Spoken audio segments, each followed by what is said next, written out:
Dear students, today we will further discuss about iterative structures and more specifically the sequential search algorithm. So actually we are supposing that we have a list, and from that list we want to identify or search a particular element, whether that element is present in that list or not. This means, for example, this can be applied in your class. So if your class is of 50 students and I want to search that this particular student roll number or registration number is present in this list or not, and it has many other applications as well. So searching from the start to the end, of course we have a list, so then we will start from starting point until end. We will be searching until we find the required value or list ends, and assumption is list is sorted. So this means the minimum value is at the beginning and then followed by the maximum values at the last. So let's have a practical example. We have this list which have numbers 12, 18, 29, 38, 45 and so on, and we want to search whether, for example, 45 can be found in this list or not. So for example, we find 45 over here. So we will start from here, from 12, and we will compare that this 45 which we want to search is equal to 12 or not, and we will keep doing it until we find 45.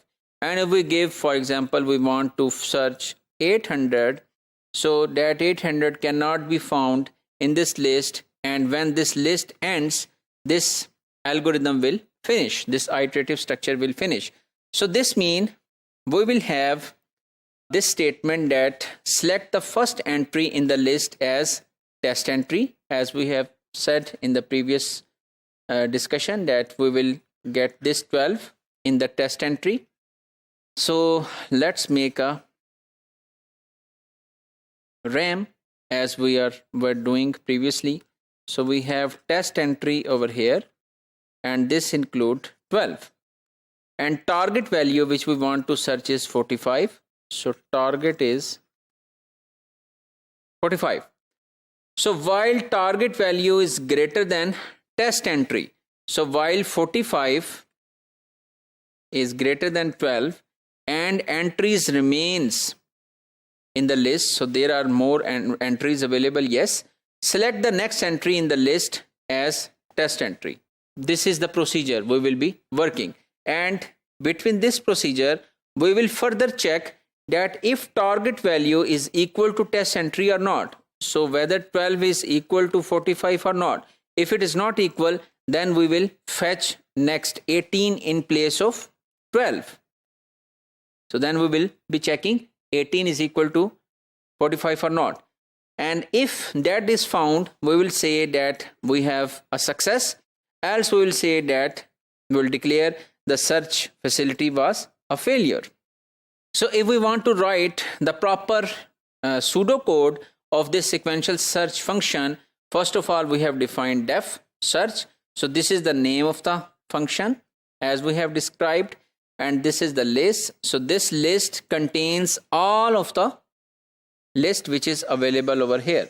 So all of these numbers are basically going to this list, and then this target value which we discussed 45 in our previous example.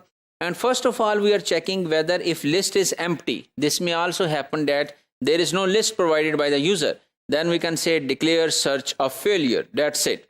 Else if list is not empty, then select the first entry in the list, as we discussed that we have selected 12, the first one, and while 45 is greater than 12, this statement is keep on executing until we find the 45 is equal to 45, and we declare the search result as a success story.